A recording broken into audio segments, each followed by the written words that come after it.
నాగిని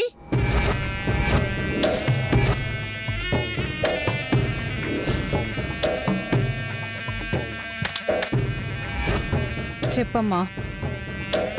ఏర్పాట్లన్నీ జాగ్రత్తగా చేసావా? అన్నీ పూర్తి చేశానమ్మా. నేను చెప్పింది చెప్పినట్టు చెయ్యి.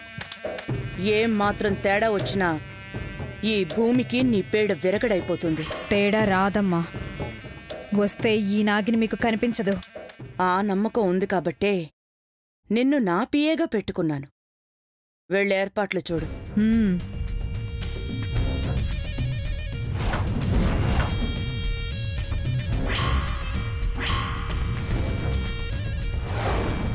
ఏమో అనుకున్నాను కానీ నా మీద ప్రేమ అదే అభిమానం ఉంది. అందుకే మీ అమ్మని రిక్వెస్ట్ చేసి మరీ నన్ను ఇక్కడ ఉంచావు. Thank you. నువ్వు పరిచయం అయిన దగ్గర నుంచి నాకు తెలియకుండానే నీకు ఎడిక్ట్ అయిపోయాను. వద్దు అనుకుంటూనే నీకు ఫేవర్గా మాట్లాడుతున్నాను, నీకు అనుకూలంగా పనిచేస్తున్నాను. సరే సరే, వెళ్ళి గెస్ట్లతో పాటు కూర్చో, పిలుస్తాను. అలాగే.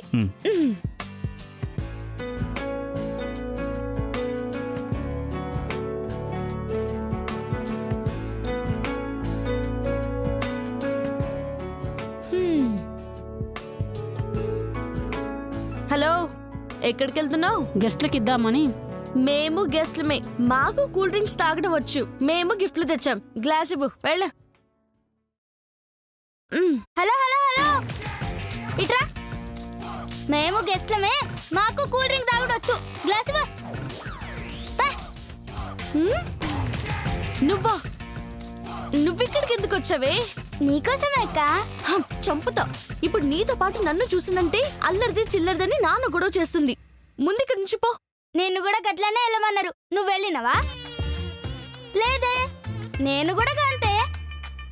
అయినా ఇక్కడ ఇంతమంది చిన్నపిల్లలు ఉన్నారు, నేను కూడా వాళ్ళతో పాటే వచ్చిండ్రు అనుకుంటారు.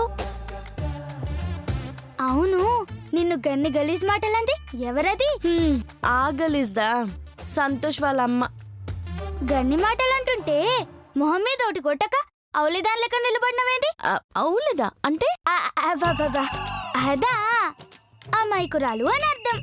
ఓ అదా, దానికి భయపడి ఆగలేదే, భయపడినట్టు నటించా. ఇప్పుడు దాంది టైం రెచ్చిపోయింది. రేపు టైం నాది. అప్పుడు నేనిచ్చే డోసు ఓ రేంజ్లో ఉంటుంది. ఏమో అర్థం కాలే. అవును, అసలు వీడికి ఎందుకు వచ్చినావు? వామ్మో,